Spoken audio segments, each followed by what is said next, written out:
Through the Eyes of Another Pony, Chapter 2. In Soviet Equestria, something, something, something, pony. I dream happy dreams, you know. They're pretty fun, and lots of action and randomness that usually involves motorcycles and dinosaurs. Not this time, though. My mind was just wide open, thinking of positively nothing. Entirely dreamless sleep. I'm not really used to that, but hey, if it was a wild ride every time, then it would just get boring, right? Well, I finally woke up sometime that year, head pounding as though it had been shoved into a juicer. I'm sure there's a medical name for that, actually. Anyway, the point was that I was in pain, and damn it, I was not happy about it. I felt around my face and winced as I came into contact with a bump on my head just under my temple. "Judas on a hoe," I grunted, giving it a few more testing pokes for good measure. Could that possibly hurt any worse? I'm not sure why my face decided it would be a good idea to take the fall for the rest of my body. Selfless bastard, needed to be a bit more self-preserving in my opinion. Above all, though, my horn hurts the most. I'm going to suppress the urge to tell you what it's actually like. There's really no possible way to describe the sort of painful sensation that was resonating approximately 3 inches away from my forehead, other than it was a painful sensation resonating approximately 3 inches away from my forehead. "Hi there," a soft voice spoke up from behind me. I squealed as I spun around. I'm known to be a little high-strung at times, just a little. Anyway, I expected a pony. Hell, I preferred a pony even. What I got, though, was not a pony. It was a bird. Not just any bird. The same foul, so clever, beast that woke me up that morning. The filthy little bastard resembled a blue jay with black tips at the end of its wings and tail. The eyes, however, were what gave away its intelligence, you know, aside from the talking part, being that they were almost human in appearance with bright blue irises. Now, most people would be amazed. Talking bird. It's so cool. I, however, was pissed at the fact that it wasn't leaving me alone. "Oh, great, even stupid bird is here," I muttered angrily to myself. "I'm not just a bird," it insisted in its unreasonably regal voice. The soft feminine tone was unexpected, to say the least, but I was in the magical land of ponies. Anything can happen, right? Still, it was a tad bizarre. I mean, it was up there with Celestia and Galadriel in terms of poshiness. I trotted over and stared down at its askance. This bird was talking to me. That did not gel with my acceptable parameters of Equestria, I'm not ashamed to say. Ponies can talk all they like, but birds are feathered jerks that insist upon ruining my life with their white poo and irritating twittering. "Stupid bird is speaking perfect English," I muttered aloud to myself. "It must be Satan." The bird face-palmed with its wing-palmed, face-winged, wing-face-palmed, and let out a somewhat impatient sigh. "No, I'm not Satan. However, if it pleases you, I suppose I could take that form." I glared at it stubbornly for a few more seconds. Stupid bird is threatening to turn into Satan. It must be Satan. "Clearly, your powers of deduction are unrivaled among your species. I am—" Nope. I prevented it from finishing that sentence. "Don't tell me." The bird blinked before cocking its head to one side. "Pardon?" "I don't want to know. Leave me alone," I stated quite firmly before waving a hoof at it. "Shoo, go away. Nobody likes you anyway. You smell funny." What have I done to you?" it asked incredulously. Apparently it was unhappy with my treatment. "Well, nothing, and I want to keep it that way," I answered, still poking the hoof at it in an attempt to scare it away. "I don't want a navvy. Go lay eggs or preen or something." "You are being quite rude," it snapped angrily, pecking at my hoof in contempt. "You are being an overused cliché," I snapped back, jerking my hoof away from the attacking beak. "I don't want whatever it is you're selling. Get lost." How dare you?" "Holy shit, you took it to the next level," I cried out before shaking my head and taking an honest swing at the stupid fowl. Go away, seriously. I'm about to get a book and turn you into a feathered pancake if you don't get out of my sight. Seriously, you're just making me feel like Harry Dresden by being all snarky to an obviously powerful being. What? It took flight and stayed out of my reach, squawking furiously as it did so. After reaching this stalemate, it glared down at me, its composure somewhat regained. How could you have Oh my God, you are making it worse! I slumped down to the ground and covered my ears, yelling at the top of my lungs. I don't want stupid bird. Make it go away. Shut up, you fathead! It snapped angrily, having lost its self-important demeanor and replaced it with ill temperament. I frowned up at the bird. My head is not fat, I remarked defensively, narrowing my eyes at the insulting little cuss. The bird perched on nothing as it shoved an indignant wing in my direction. Dr. Professor Physicist would have a cow if he saw this. I was having a little trouble digesting it as well, but the constant reminder of Pony&Wolf saved my mind from dwelling on the matter for too long. Shut up! I am here to do a job, and you are going to be silent. You are going to hear me out, and if you fail in either of those endeavors, I will see to it that you regret it. All right, I sighed, sitting up and glaring up at Stupid Bird with a pout. Stupid bird. Aha! It waved a warning wing at me as it continued to mock gravity. Silence! I was gonna smart off to it again. I really was. However, I couldn't move. At all.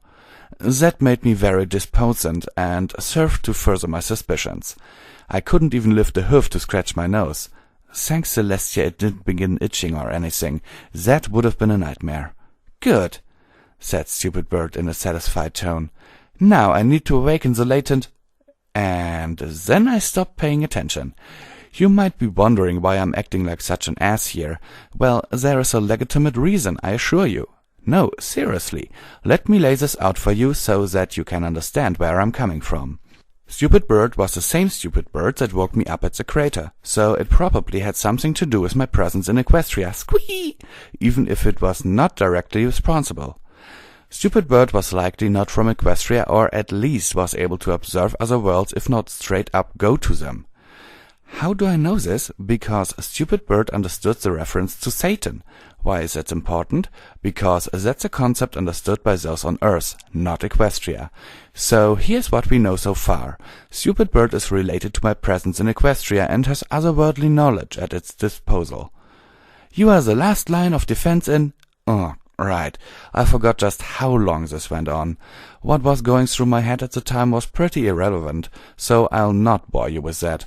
Mostly the usual junk of wondering whether or not I left the gas on. Anyway, I'll try to sum this up as best as I can. Anyway, a Stupid Bird wants something out of me. I have no reason to trust Stupid Bird. For all I know, Stupid Bird is a villain from the second season of the show. I can't wait for it. And is trying to use me against the ponies. Or it could be just a sandbox god that wants to screw around with stuff. Who knows? I don't. What I do know is that it has a proposal and wants me to do something that it, for whatever reason, cannot do. Wait, hold on, I think this is where it started wrapping things up. No, you are up to the task. Holy hand grenade, it's still going. So anyway, the long and short of the bullshit on my end is that I don't feel like being a pawn. No matter the situation, Stupid Bird is not going to apprise me of the entire thing, because the concept of absolute good and evil does not exist. If something is threatening something, then it has a good reason, or at least a good enough reason to satisfy said party. It could not tell me every last detail, else I might be inclined to help the opposing party if it had a good enough reason. Granted, going against Equestria would have to have a damn good reason, but meh. Anyway, as I said, being a pawn is not my thing. So, long story shorter, being a pawn is not my thing, and the gist I was getting from the damn feathered rodent was, and bear with me on that Equestria was in danger, and I was a big hero here to save the day from the world beyond. Gag me. So, will you help us? It asked, opening its eyes extra wide as they got all moist with fearful tears. Whatever was restricting me suddenly turned loose of me. Without further ado, I shoved it right back into Stupid Bird's face. Nope. Excellent, I'm glad you... It started to reply before pausing and executing a dramatic, genuine double-take. But hey, maybe the next brony you grab might not see straight through your Disney movie plot, I said with an over-exaggerated wink. What? Well, I'll say the look I got in return was worth waiting through that trite monologue. You say that a lot. Anyway, listen up, Featherbrain. I don't know you, I don't know your motivations, I don't know why I got here or how for that matter. What I do know is that you are more than you appear to be, have enough power of your own to forcibly hold me still and silent, are unbelievable annoying, and that I can apparently do something for you. The only other thing I know is that I'm in the magical land of ponies, and that you're talking about giving me what I need to fight the big bad, I said before face-hoofing and looking up at the ceiling. I mean, I have no clue who wrote this script, but I think I'd rather sit through a marathon of the Darkstalkers cartoon. And to put that into perspective, I think I would honestly rather shoot myself on the foot than put up with that abomination. If you won't help me, then I'll... Send me back? Kill me? Force me to do it anyway? I've seen them all in the cable high def and 720p on YouTube. I looked away from the bird, sticking a hoof out at it. Do your worst, otherwise we're done here. Insufferable child, it snapped angrily. You do not understand what is at stake here. Yawn. Actually, I really did. I even did so whilst covering my mouth with a hoof. No reason to be impolite after all. Fine, but you'll regret this. And without another moment of my precious time lost to insanity, stupid bird vanished with a puff. I don't think I could have been happier. I turned towards the library and stubbornly trotted off to the kitchen. I was shocked to discover that the mess that Spike and I made had been cleared up already. Luckily, there was some homemade lo mein left for me to snack upon next to the wood stove. Even if it did take me several tries to remember just how one goes about picking up objects with but a single hoof, I took my second bowl of chow to a nearby bench and began to think about the situation. It didn't take long for that nagging sensation to set in, I'm sad to say. You know the one. That feeling you get when you did something that you're not certain you can take back, and the consequences that you just bit off might be more than you can chew? Of course you do. And that's what was happening to me, which is the last thing a smartass like me ever wants to have happening to him. First, it was small stuff, like how stupid Bird was possibly unaware of just how incredibly lame it was being. Then it moved on to how I probably should have just paid a little more attention. Before long, I began to wonder just what would possibly threaten Equestria enough to bring in an outsider. Finally, I realized that I was questioning the very nature of my being and decided that talking to myself, even internally, was a bad idea. I figured the quickest way of getting out of this funk was to address my need of pony interaction, and fast. "Hey, Twilight!" I called out, unsurprisingly getting no response. I assumed she and Spike weren't around if they had not shown up while I had my little debate with stupid Bird.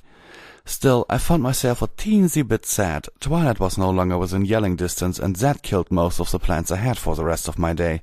Bah, I need a cigarette, I finally told myself before tossing my now emptied bowl in the sink.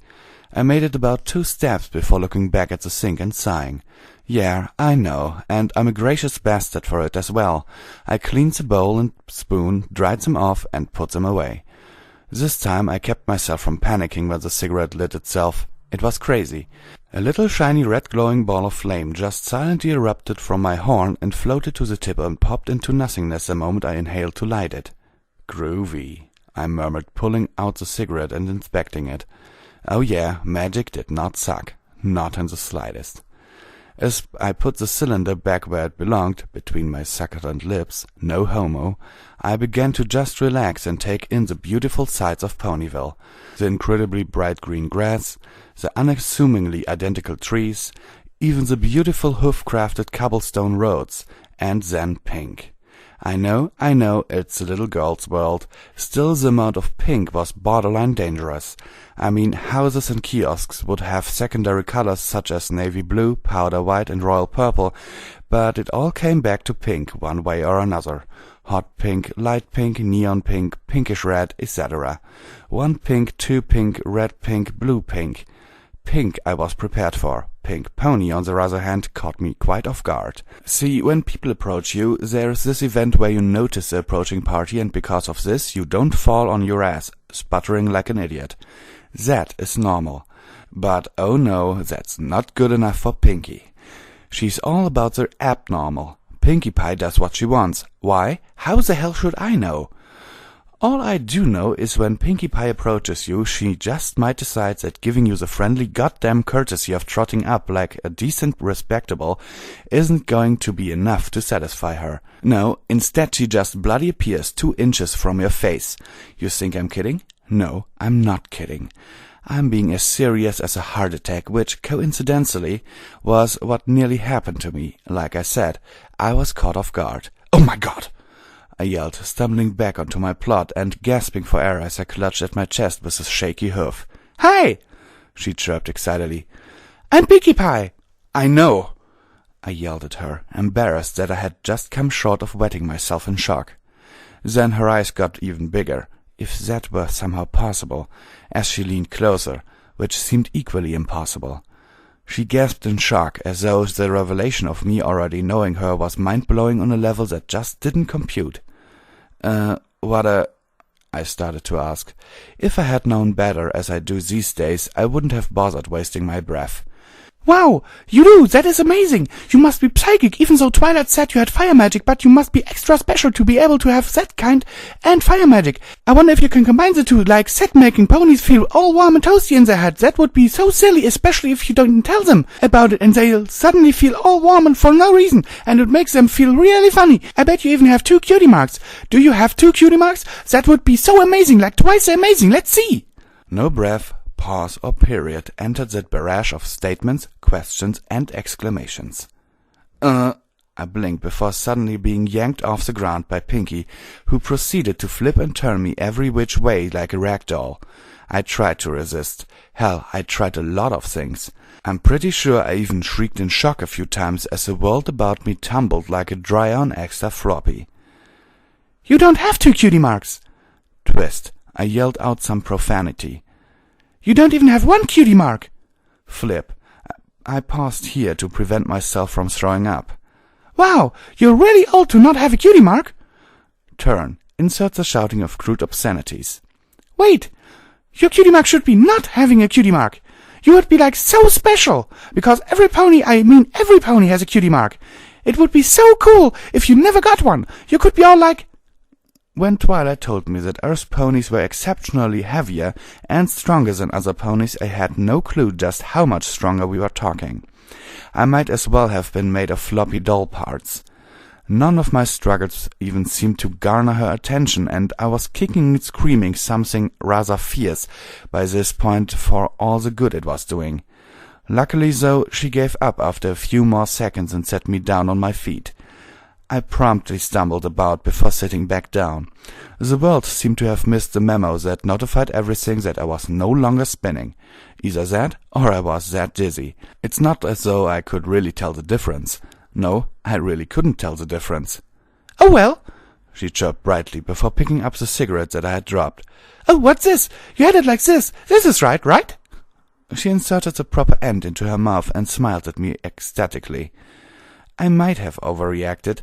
No, Pinkie! I cried far too late, my hoof stretched out towards her desperately as my jaw hit the ground in shock. There was a moment of silence, followed by, and I'm not making this up, the chirp of a cricket. What? She responded, a cigarette still dangling from her mouth. This isn't very tasty, you know. It must be one of those acquired tastes, like turnips.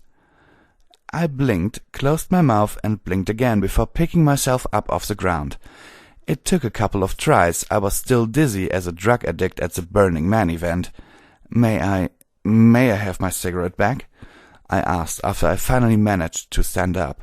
Okay. Pinkie she just doesn't think about her actions, guys. I kid you not. She won't do something the way you expect her to, ever. You ask her for the cigarette back, you expect her to hold it out to you and let you take it back. What really happens is she shoves it back into your mouth, which involves a super-strength hoof colliding with your face at energetic Pinkie Pie speeds. I stumbled, falling right back on my butt. I don't know how she didn't break my nose, but she sure as hell filled the lion's share of my vision with pretty, pretty stars. Oops, she commented with a giggle. Oops, my fuzzy gray plot. So what's your name? I shook the last of the stars out of my vision before rubbing my nose and blinking at her. Anon, Pony. I thought you'd say that, since Twilight said you would say that, but she said that I should say that you should say something else, because she said that was definitely not your name. I said, okay, Twilight, whatever you say. Pinky blabbered happily before turning her head sideways. So, what do you say? I blinked, having to replay that scene in my head a couple of times before I understood what Pinkie Pie said. The rough translation was that Twilight was being a stubborn plot face about me being Anon Pony. Whatever. Well, Twilight can go milk a cow, I grumped as my ears flopped down against my head in irritation. Man, I thought the tail was awesome. Ears are just downright wiggy, and that's a scientific term used, mind you. I put everything else on hold as I began to actively flop my ears about. Oh, it was some kind of trippy. It only got worse as Pinky began to copy me. Before long we were sitting there in utter silence, staring at one another as our ears began to dance the dance of dances. That's silly. Why would Twilight milk cows? That's a cow's job. Pinky replied after several seconds of eerie silence, now flapping her ears as though they were tiny wings. Guys, this is about to get weird. Just a heads up there. I know it looks bad now. You don't have to tell me. But I was pretty desensitized to insanity-spirited moments like this a long time ago. Laughter does this kind of crap all the time, and by laughter I mean me. And later on, when Stoic takes hold again, I get to feel incredibly ridiculous. So let me clear this up before you enter the really strange part. I've no clue why the word cowses tickled me so, okay? It just did. Apologies. That said, however, you're going to have to put up with the entire thing. Cowses? I phonetically mimicked her, chuckling a bit as I did so. Then her grin stretched impossibly wide. Cowses! Cowses, I repeated in a deeper tone. Cowses! She replied exactly as she had before. Cowses. Cowses! I narrowed my eyes, giving her a sly look, which she imitated immediately, and began to whisper, Cowses. What are you two doing? Rainbow Dash's interruption spooked us both. She was hovering above us. I think I just about died from shame, I'm sad to say. I'm really not that quick to blush, but I've got this fascination with Rainbow Dash that just isn't very healthy in all likelihood. I mean, I'm sure this is how a stupid co-ed panics when someone like Leonardo DiCaprio catches them in a chicken costume or something. Hi, Dashie! Pinky enthusiastically waved at the newcomer, her ears still flapping about. Cowses! How long were you there? I asked in shock, my cheeks and ears burning with embarrassment. Somewhere between the beginning of the ear duel and cowses, she replied irritably, her hoofs on her hips, and her eyes narrowed accusingly at me. Twilight sent Pinky to come fetch you a while ago. What is keeping you two? Nothing, duh! Pinky squeaked cheerfully, her ears still motoring about. Well, I blame Twilight for being silly enough to think that Pinky's attention span was up to the task. I countered instantly, taking a drag of my cigarette. Rainbow Dash started to argue, but after taking an extra glance at Pinkie Pie, she slapped a hoof over her face and sighed. "Can't argue with you there," she reluctantly admitted. "Cowses!" Pinkie cried. "Cowses," I muttered gravely, before nodding at Rainbow Dash with an incredibly serious look upon my face. She rolled her eyes with a smirk and sighed. "Look, whatever, okay? You two can cowses all you like." She totally did air quotes with her hoofs. What the hell? "But please hold off on that, and whatever you're doing with these ears." And caramel dancing with my ears. Ugh, I know, I was acting like a complete moron. I'm sorry, I have the most incredibly strong urges to act out in front of people who don't know me. It's both a gift and a curse. "Yeah, that." She was struggling to not laugh at this point. Just stop all of that and follow me to the crater. I said stop." "Stop what, Dashie?" Pinky asked as she joined in, causing Rainbow Dash to sputter a tad. Stop, okay? Enough of the crazy. We're going now. Dash quickly zipped around behind us and grabbed both our tails in her mouth before taking off with us in tow. Now, flying backwards and upside down is, by itself, an incredibly odd feeling. It gets even weirder when you're about as heavy as a kite thanks to Rainbow Dash's Pegasus magic. It seems that beggars can't be choosers, however. Still, just the sensation of flying was pretty amazing, but jolly. Did my backside feel incredibly strange. I mean, a strong wind blowing across it was kinda unique in and all of itself, but it was a tail that was really getting at me. This was a day for new sensations and feelings, because I have to say there's no feeling quite like the feeling of a yanking sensation emanating right above your butt. It was the most awkward feeling I've ever physically experienced. Luckily, tails are really strong, so it's not even painful as much as... Just pull hard on your hair without hurting yourself, and imagine that coming from the base of your spine. Oh, that is some kind of freaky, I squeaked, squirming about as Dash tugged us along the sky. I know, it's so tickly and pulley, Pinky cried out with joy. Not sure how, but she somehow knew exactly what I was talking about. Hee. Oh well, at least we get to go to the crater. It's so smoky and neat. You guys don't get a lot of craters, do? Oof! My cigarette! That oof?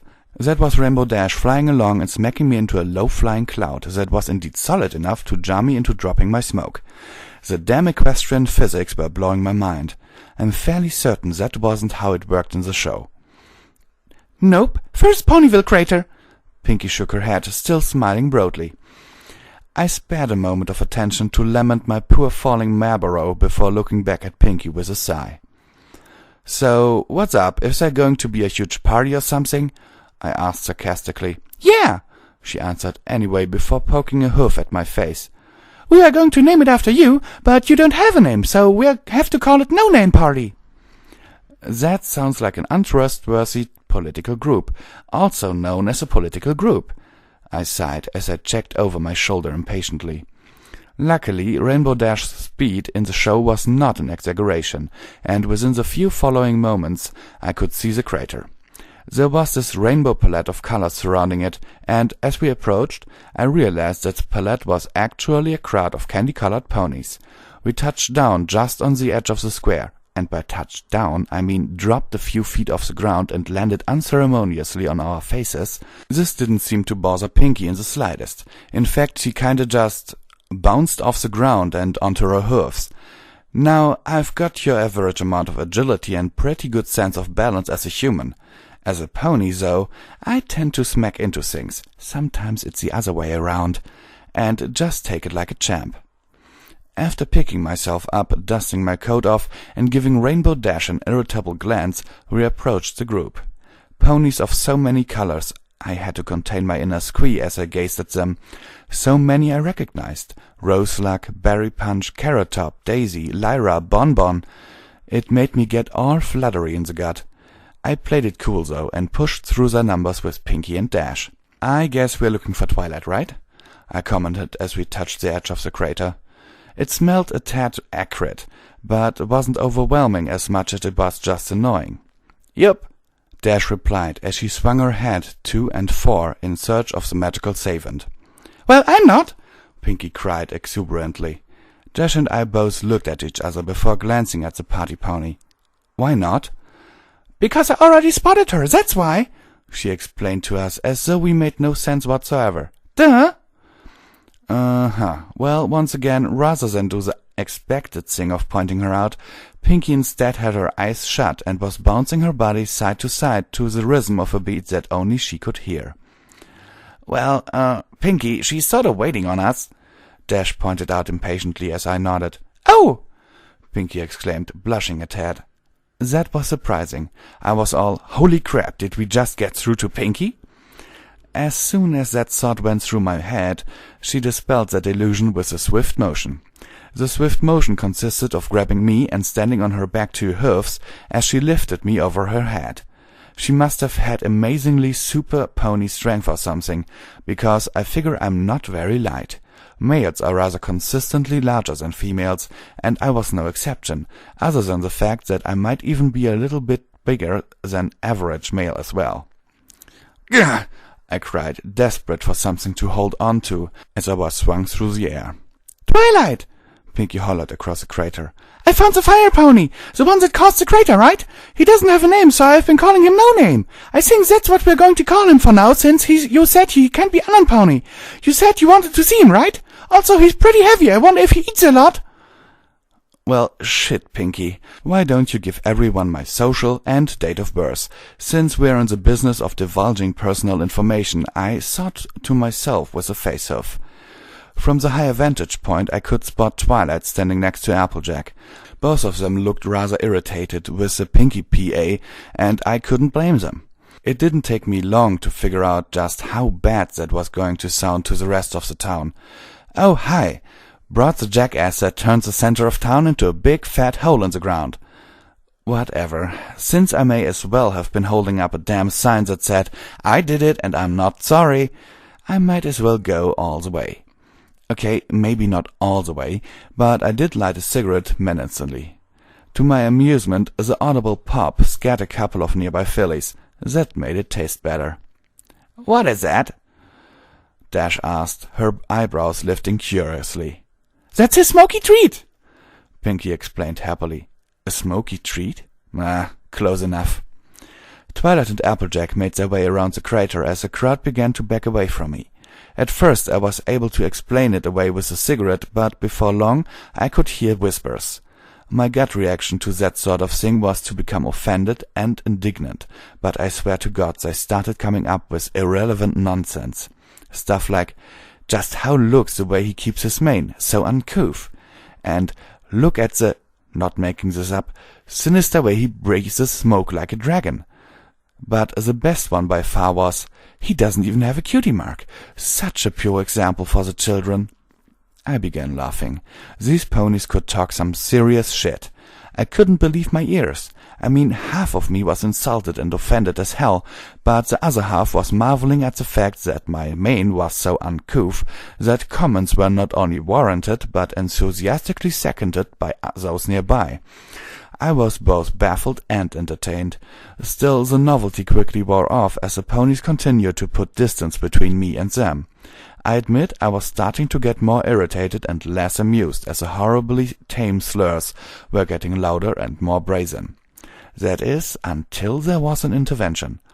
"Listen to y'all," a little voice cried out. She was tiny, with a heart bigger than a mountain and softer than a pillow. Her voice was full of righteous indignation that belied her diminutive size, and her red golden eyes were as fierce as a griffin's. Not to mention that serious pink hair bow. Applebloom to the apple-bucking rescue. Tiny ran out to stand in the center of the gap separating Pinky, Dash, and I from the rest of the crowd. "He ain't been here for but a minute, and I already heard some of the worst gossip ever," she cried, glaring at the crowd as her face snapped, about to emphasize the fact that she was talking to all the ponies. "Why, he ain't even had a chance to tell his side of the story." The crowd was utterly silent as they regarded the words of the brave little filly. Applejack and Twilight continued to make their way around the crater. Twilight looked a bit worried, but Applejack was practically glowing with pride. "Haven't we learned anything?" Applebloom carried on with fervor, now blushing a little bit from all the attention. "Didn't we do something like this to the Kura? And look how silly we all felt after that. I'm thinking if y'all want to make a change, now would be a really good time to start." Pinkie Pie let out an energetic, technically I suppose everything Pinkie does is energetic, yell as she continued to stubbornly heft me about in the air. Rainbow Dash trotted over to Applebloom and mussed her hair with a hoof, smirking down at the flustered pony who smiled back up at her. "So sorry," Applebloom half-stammered as both Twilight and her sister approached. I just— "Don't be, Sugar Cube," Applejack immediately replied, lowering her head enough to nuzzle at her sister. "You're right, and we all know it." Applejack lifted her head and cut her eyes at the crowd, daring them to speak out. "Don't we?" An immediate chorus of half-hearted agreements slowly came out of the crowd. "Hey!" Rainbow Dash yelled out, startling everyone, myself included, with her surprisingly strong lungs. "She said, don't we?" This round of ascent was much more audible and sounded less forced this time around. Hell, I was happy with the first one. Dash apparently doesn't settle for second best. Makes sense in a pony sort of way. "That's enough, you guys," Twilight said with a cough, preventing further heckling of the crowd. She smiled nonetheless, showing them she still approved of their actions regardless of their somewhat tactless methods. I was right there with her on that. I love some sinuous clearing tactlessness. "All right, stranger, do you—" she started to ask before glancing at my elevated status. Never one to miss a moment for insanity, I pointed a hoof her way and narrowed my eyes. "Behold my new method of travel," I uttered in a grave voice, taking a drag of my cigarette. "Pinky schlepping. No longer shall any pony ever have to walk anywhere ever again." "I'm an invention," Pinky chirped. "Right," Twilight said with a half-irritated, half-amused roll of the eyes. "Pinkie Pie?" "Twilight Sparkle," Pinky responded with a bounce, shaking me enough that I nearly dropped my cigarette. "Please be a dear and drop our new friend," she said with an innocent smile. I was just a few seconds from geeking out over Twilight calling me friend when I was prevented by a way-smacking into the ground. Not sure how I picked up so much speed with such short distance, possibly something to do with Pinkie Pie's personal rule of funny. Why Twilight didn't say something more sensible like put down or something, I wasn't quite certain, at least not immediately. "Oops!" Pinky laughed hesitantly, amazingly aware of her trigger response's consequences. "Oh my gosh!"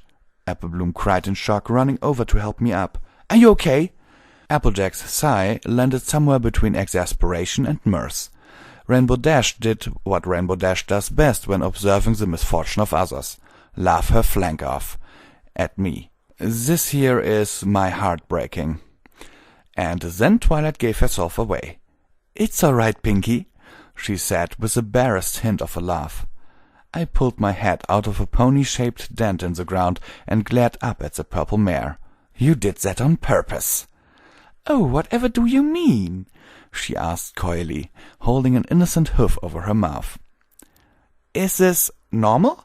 said Applebloom, as she tilted her head sideways, looking at us as though we were made of cheese and buns. "Sadly, it kinda is," Applejack responded with a sigh before clearing her throat loudly. "Something every pony might want to keep in mind. We're sort of the center of attention right now." That was when we all looked about at the entire town's populace, staring as though we were a strange circus act. Awkward situations abound. The ponies all struggled to make a graceful recovery, but to be honest, the damage had been done. I, however, simply took a drag of my cigarette and remained awesome. Can't touch this. Twilight let out a hesitant laugh and smiled nervously as she whispered, "Well, this is a tad embarrassing." I began to act natural, dusting myself off with my hoofs and tail before glancing back to make certain my flank was semi-clean.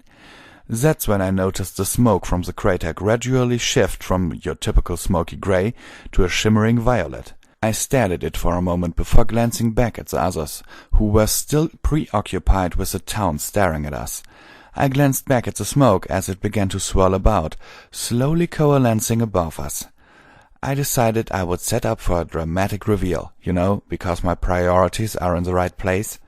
"Hey, Twilight," I said with a smile, "would you say you'd do just about anything to get out of this awkward situation?" She gave me a look that told me she was more curious of why I should ask such a question. After a moment, though, she considered it and submitted her very well thought-out response. "Well, not anything, I suppose," she replied, staring at me suspiciously. "I agree that this is a little awkward, but every pony here knows one another fairly well. Why?" Twilight had just bought herself the most disappointed glare I could muster. "Other way to ruin it, Twi," I stated flatly before turning back towards the smoke. "Behold, a distraction!" As though on cue, a voice began to chuckle. It wasn't very loud, but it carried with it both a malicious edge and an air of arrogance. I watched in awe as the shimmering violet smoke began to take the form of a pony. Now, this won't make much sense, but the entire thing just reeked of pure evil. Not that I could actually smell the evil coming off of it, but I assure you, this pony-shaped sparkling cloud wasn't here to herald the magic of friendship. It further reinforced that opinion when it spoke with its deep feminine voice filled with disdain. "Ha! Foolish human! You should have escaped while you had the chance. You will not be given the chance to regret it." I blinked in shock. Hokey Smokes here knew I was a human. That was quite interesting. Not as interesting as the dark clouds that swiftly swirled around the skies and quickly blotted out the sun, because that was honestly kinda cool, but still interesting in its own right. What if I say I have no clue what this is all about?" I asked, tilting my head a tad. The crowd of ponies began to back away slowly, but overall stayed pretty chilled out.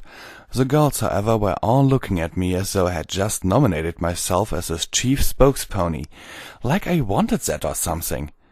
"Friend of yours?" Twilight whispered softly. "I was gonna ask you the same thing," I replied simultaneously. "What?" the misty villain snapped in surprise as she floated to the ground, a good head and a half taller than every pony else. "You don't remember?" "Well, I might have been drunk," I bashfully rubbed the back of my neck, "though I'm pretty sure I'd remember if I took a dam like you home." There was this heavy pause while everyone digested my words. I was trying to break the ice with a bit of humor and possibly dissolve the tenuous situation. Sadly, Cranky Cloud was not amused. "You think to mock me?" It emphasized the final word with a stamp of its hoof which sent a thunderous shockwave throughout the entire town. A sudden wind blew past me, whipping angrily at my mane as the world continued to darken. The crowd of ponies proceeded to wet themselves and took off in a blaze of screams and terror. The rest of us, however, reacted differently. Twilight glared at me for antagonizing the stupid thing, as though it was somehow my fault that it had an attitude problem. Dash and AJ weren't even slightly shaken. They did, however, respond to the hostility with a pair of fierce war faces that told the Misty Menace that it was going to have to step up its game if it wanted to ruffle their feathers and cowpony heads.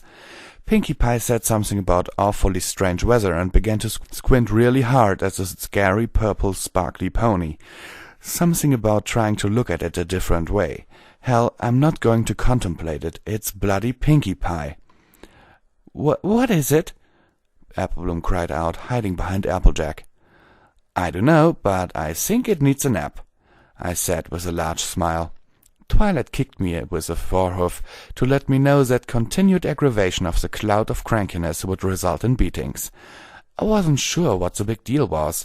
I mean, other than Fluttershy feeding worms and fishes to some animals, I haven't seen anything die in Equestria. Does it make Fluttershy the most dangerous thing here? Whatever the cause, I wasn't intimidated by cartoon violence, but I didn't want to spoil it for every pony else. Therefore, I decided to play ball and act scared. "Whatever," I muttered under my breath before throwing a hoof to my forehead in a display of false fear. "Don't hurt me, oh great one." "It is too late for that, human," it snarled as it began to walk towards us. "You have incurred the wrath of the nightmare." With that, a pair of turquoise eyes with draconic pupils formed within the mist, followed by a set of ridiculously pointed teeth. It was so incredibly cartoony that I couldn't help myself. The self-important reveal, the 19th cartoon dialogue, and the very non-scary purple cloud with very non-scary face all culminated to a lot of silliness in my book. I snorted before slapping a hoof over my mouth to prevent more of my amusement escaping. Unfortunately, I was caught. The nightmare stopped dead in its tracks and sputtered furiously. Did you just laugh at me?" she roared, with righteous indignation poisoning her words. The other all glared at me as though I was making a bad situation worse, and to be fair, I totally was. I was totally not taking this as serious as I needed to. At the time, though, I was enjoying the blissfully ignorant ride through a cartoon. Whee! No, I totally sneezed. Sorry, I couldn't help it. That was me coughing and covering my mouth to try and hide my smile. "Your impunity will not go unpunished," she screamed so loudly that it shook the ground before rearing up. "Now, give me what is mine!" Without so much as a moment's hesitation, the nightmare exploded into a mass of violet tendrils that sped towards me with a dark intent. I didn't know what she had in mind, but I wasn't betting on it being pleasant. Still, I sort of froze up in shock, not knowing what to do about it, and ended up cringing in place with my eyes shut. Yeah, like all those horrible co-ed slasher films. I imagine there's an audience somewhere watching me just screaming, "Move, idiot!" When nothing happened for a second, I opened my eyes and saw Twilight standing in front of me. The purple unicorn had created a wall of violet energy between us and the nightmare, and our assailant was none too pleased about it. It quickly reformed as a translucent mare and glared at us through the protective barrier. "Rah!" the nightmare bellowed furiously. "Step aside, protege of Celestia!" "Not a chance!" Twilight snarled back. "Now leave while you still can!" The nightmare threw her head back and laughed arrogantly. As she did, a beam of light pierced the tumultuous cloud cover behind her. Canterlot could be seen through the gap, resting radiantly upon the mountainside overlooking Ponyville. From the center of the gap, a tiny beacon in the distance began to move our way. It grew brighter as it neared, but the nightmare had yet to take notice. "Ha! And who is going to make me, child? You?" she sneered before victoriously striking the barrier with a hoof. The barrier showed no reaction, but Twilight began to sweat as though she had just run a mile. She did, however, grin a bit as the star in the distance began to swell in size upon approach. Applejack and Rainbow Dash smiled vindictive smiles at one another as Pinkie Pie stopped squinting at the nightmare to stare in awe at what was behind it instead. Applebloom had yet to see, having stayed hidden behind Applejack, and thus continued to fearfully quake behind her older sister. "Hey, Applebloom," I called out, "what's tall, white, and raises the sun every morning?" Applebloom fearfully lifted her head above Applejack's flank and gasped upon seeing the cavalry roll in from the distance. "Celestia!" she cried out, her fear replaced with hopeful excitement. The nightmare's eyes practically popped out of her head as she looked back at the oncoming princess. The clouds all around began to give way to the power of light. The lightning and thunder was soon replaced by the melodious ring of magic, as the barely discernible form of Celestia continued to blaze towards us like a comet of white light. I couldn't be certain, but it looked like as though there was a smaller blue light trailing along with her. Luna, I guess. I should have realized I wasn't in a cartoon by that point, really. I mean, Hasbro's special effects ain't got shit on this. Looks like some pony is about to get that flank of theirs all kinds of bucked up, I said with wide eyes and a hoof mockingly covering my mouth. "Eo de snap!" The nightmare turned back to glare at me, and I jerked my head side to side.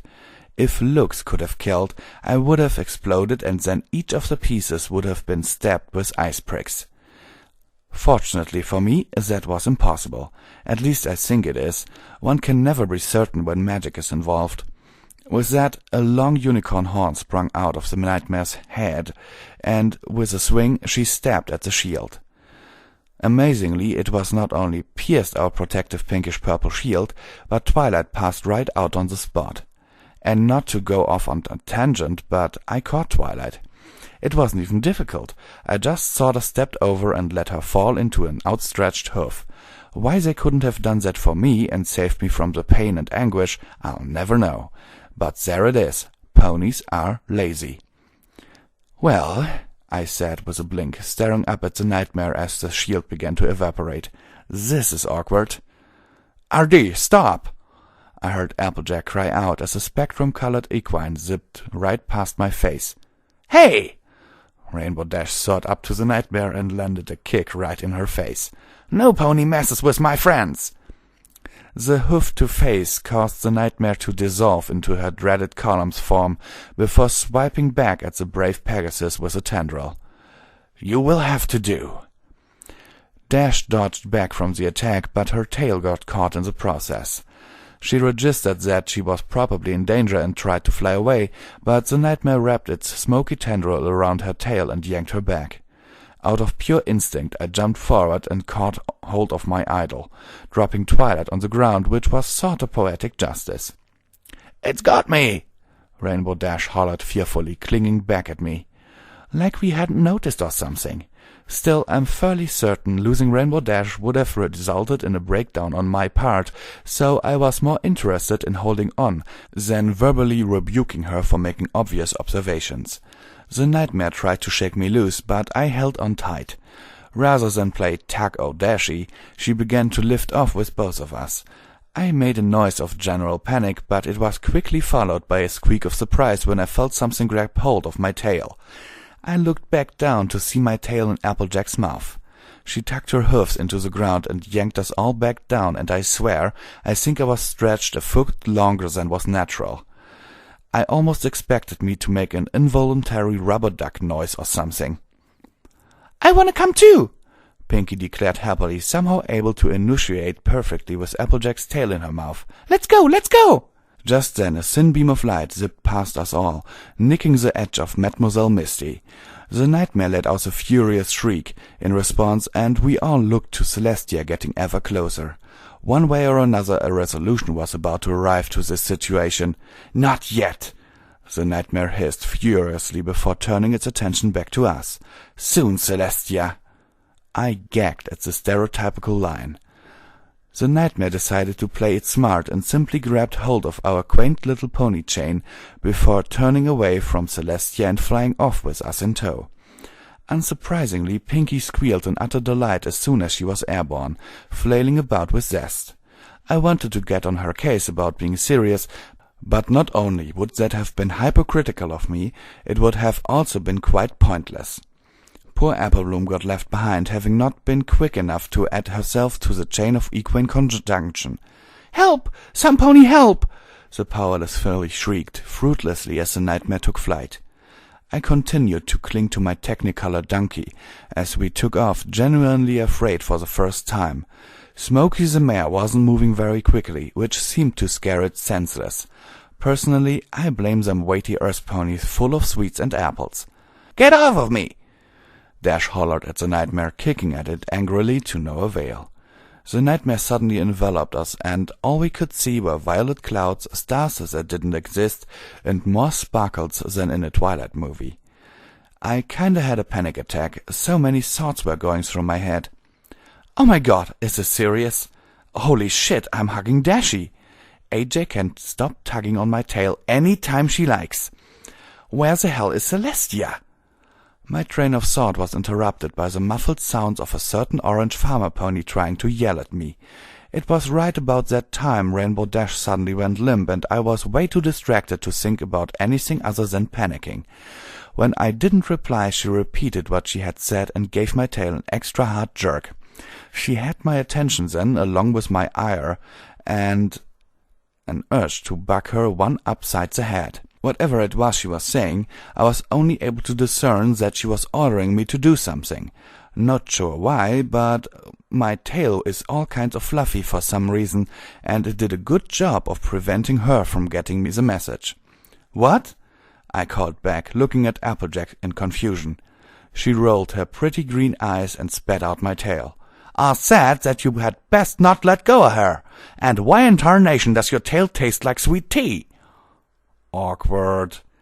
I felt a blush come to my impassive face and started to respond, but with the chain broken, the nightmare no longer had any reason to tote around those heavy earth ponies. As such, they were tossed away like a pair of Twinkie wrappers. If this situation was any less crazy, I would have laughed at them. As it was, we'll all have to contend with the knowledge that Pinkie Pie sure enjoyed being tossed. I swear she would probably cackle her way off a cliff. I, on the other hand, suddenly felt like my life expectancy had taken to skydiving without a parachute. "Human!" the nightmare snarled loudly. "Submit your form, or I will take hers." "Form?" I asked, looking around as the nightmare picked up speed. "Like a W-2? "Your body, fool!" it spat angrily, that same cartoony face appearing inside my gassy prison. "Submit it!" "I'm not giving you my body," I replied without hesitation, my eyes wide in shock. I felt the sky-blue pony stir as she slowly lifted her head to face me. "So be it," Rainbow Dash whispered as her eyes opened up to reveal her beautiful magenta eyes, slowly becoming draconian in appearance. We'll have it your way, then. No, I cried, shaking Dash as the slanted eyes slowly changed back before closing. Then submit, the nightmare hissed. I blinked fearfully, but did not hesitate overmuch. I swallowed with a nod before answering. Fine. I could hear the nightmare chuckling softly into my ear as though she were standing right behind me. I felt a chilling sensation spread throughout my body as though I were losing feeling in every last part of me. I shut my eyes and felt the overwhelming urge to cry out, but by the time I yielded to it, I no longer could move on my own. It was almost like I was going to sleep or being forcibly sedated.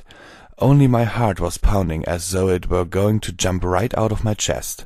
It was probably the single most terrifying experience I'd ever encountered. Then a voice softly rang out in my head as the entire world and every sensation seemed to freeze. Oh, aren't we in quite a pickle? Stupid bird!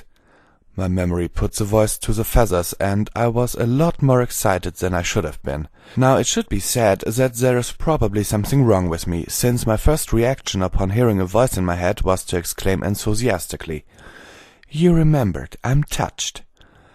I eventually got around to the sensible question. I'm not entirely stupid, just mostly. How are you in my head? Is that truly important at the moment? It replied with impatience and sarcasm, both dripping off its words. I guess not. Look, I'm sorry for being an asshole earlier. I thought desperately, hoping it was here to help me and not rub it into my face that shouldn't have been such a douche. I totally would have deserved it, though. Not that I would ever admit that in public. You should be. Help me and I'll find you a worm. 2 worms. Your bargaining posture isn't what I would call outstanding. Fine, you win. 3 worms. Sometimes I can be stupid in the face of oblivion. Not everyone would name that a quality, but I would like to call those people haters. Or maybe they're just intelligent. I can't be bothered with such trivial details. Oh, we'll be extracting payment, child. I did say I would make you regret it. And that, ladies and gentlemen, is what those in the entertainment industry like to call foreshadowing. Ugly, ominous, nasty foreshadowing. I won't say it wasn't worth it, but damn it, I am never blindly scrolling to the bottom and clicking agree ever again. However, being too stupid at the time, all I did was get all excited as I realized the implications of her words. Does that mean? I heard a contemptuous sigh from Stupid Bird. You know the kind. The part where the other party is letting out that defeated huff, where they are resigned to do something that don't want to do, yet they have to nonetheless. Yeah, that one. Yes, I suppose it does mean that I will help you, as long as we're in agreement, that is. Well, seeing as how my bargaining posture isn't what you would call outstanding, I guess so. Consider yourself helped, then. You have been promoted to Awesome Bird. And then she sassed me with sarcasm, which made me a lot happier than what was necessary.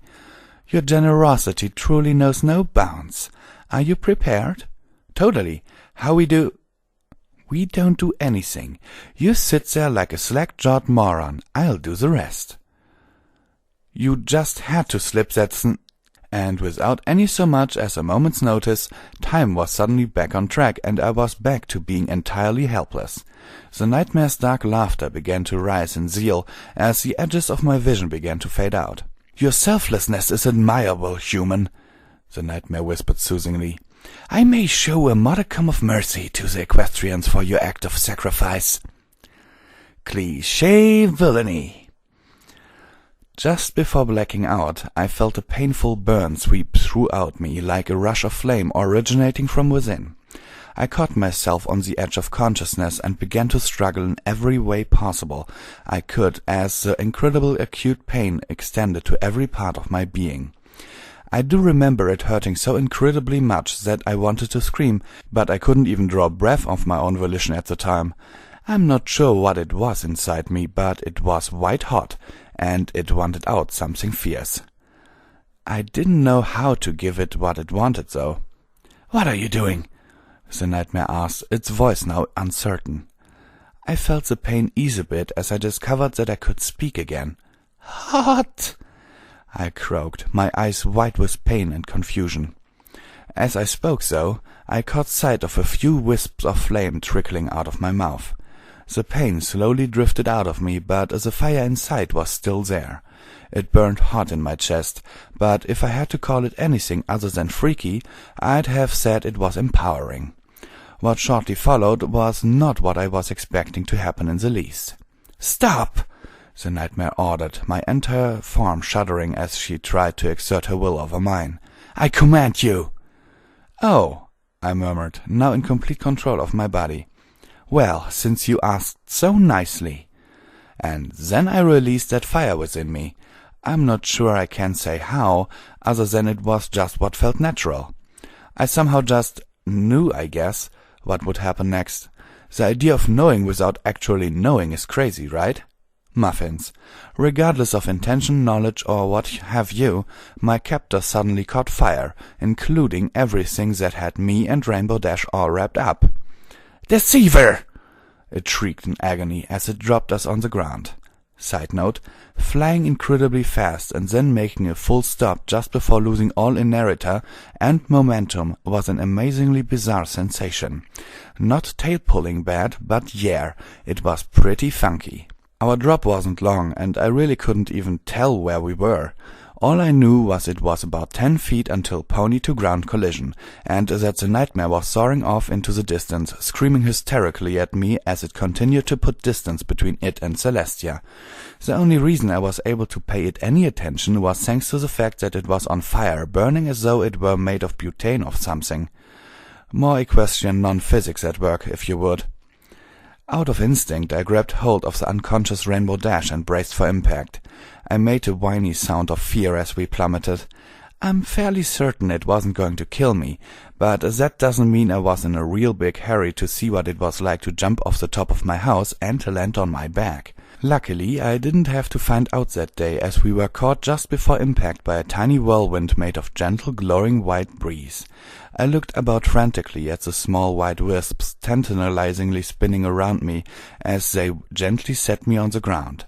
When a brilliant radiance shone from behind me, I turned around without even thinking and crouched defensively.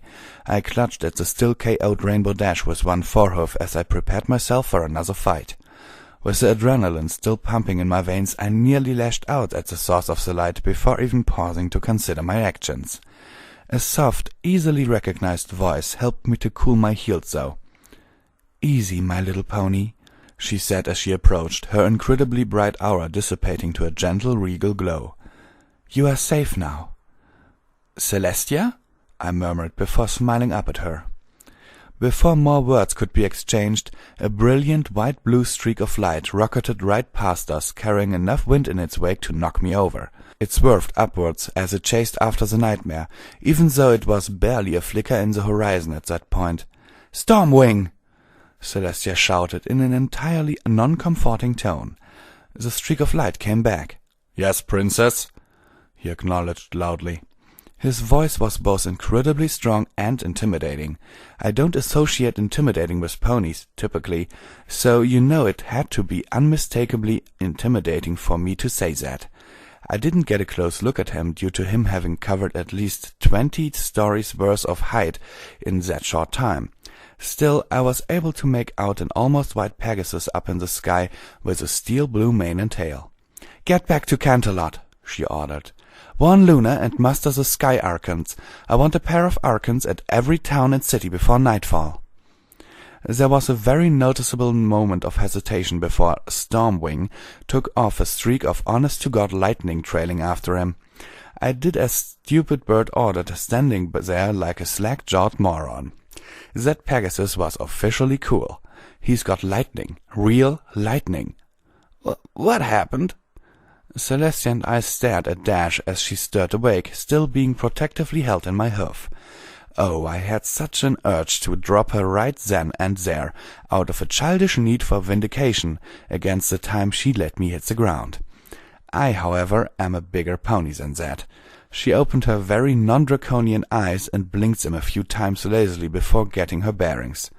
"Wah!" she groaned, before looking up at Celestia and then at me. This was it, the moment my favorite pony declared me as awesome for saving her, and I would live with a perfectly fulfilled life. Ah, life is grand. "Are you all right, Rainbow Dash?" Celestia asked as she stepped closer. I was out for the whole thing," she grumbled, glaring down at the ground with a sigh. "I completely missed Celestia saving us." And that's where I ran out of give a damn. "What?" I gasped, completely floored by the stolen glory. Celestia let a slight smile creep at the corner of her mouth. "Actually," I huffed, before promptly dropping her onto the ground. "Oh, you can go directly to hell and don't bother asking about $200. From there it got pretty boring. The long and short of it was that Celestia grabbed us and used her sick alicorn magic to levitate us back to Ponyville, stopping along the way to pick up Pinkie Pie and Applejack. The two of them were fine, except for being terrified at the prospect that they nearly lost one of their best friends. Pinkie was insisting on staying near Rainbow Dash in case something tried to take her again. It was sorta subtle, but I take a very real interest in psychology, thanks to my insane family, and I can tell you this. Pinkie's cheerful demeanor was a mask to her fear. You'd only notice after watching her closely, but yeah, it was there in the way she was looking about. Sure, she made it look silly and random, but she was definitely keeping a vigilant bright blue eye out. I'm not sure why it took so long to get back. Maybe the nightmare went a lot faster than I had thought in its attempt to outrun Celestia. Whatever the case, even with Celestia's assistance, it took us quite a while, and it was nearing sundown by the time we got there. Celestia did very little talking and was watching me like a hawk the entire time. She wasn't being hostile, but I guess you don't live for 1,000 or more years without being very cautious. Regardless, small talk was kept to a minimum. Scary things have a tendency to quiet people, and the ponies were no exception. I didn't press for any conversation, rather I just floated in peace. When we finally got back to Ponyville, Celestia took us to Twilight's library. We were met with the apple bloom rocket that had fired as soon as the door opened. Poor Applejack never stood a chance against her teary-eyed sister. After the shock wore off and the relief was all spread out, every pony began to filter on into the building. I figured I would stay outside for the moment at least, mostly because I needed a cigarette and some time to think. Celestia hesitated, entering the library upon noticing my election to chill. "Are you all right?" she asked, remaining unmoving as she awaited my answer. I turned her way before pulling out a cigarette and lighting it with a smirk. Never better. She took a moment to digest that, but eventually smiled and nodded. "Good. And may I ask your name?" I blinked at the question before tilting my head and chuckling.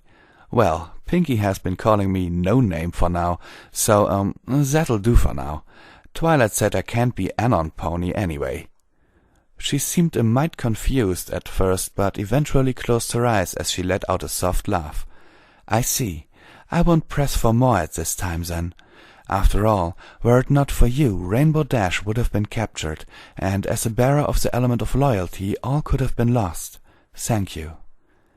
She didn't know the nightmare was after me. Without even considering my action, I decided to let her keep thinking that for the moment. Hell, it's not like I knew what was that all about. "No problem. I'm pretty awesome like that," I said with a wink. Not that I had any clue what I was doing. Hear that? That's my self-image going down the toilet and getting clogged up on the rising guilt.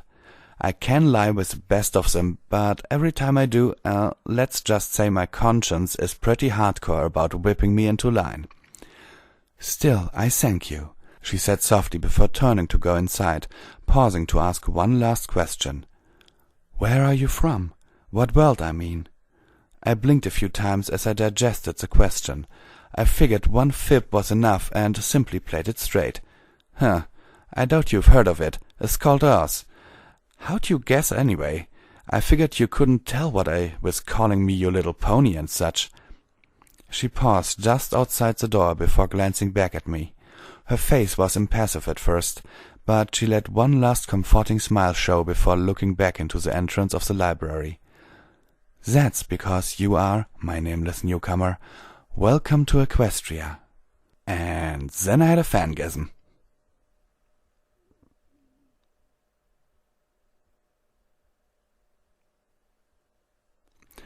Every pony, and especially Harry Martin 98. I must say this, I'm glad you tossed the story my way. It is a very interesting thing, but oh my gosh.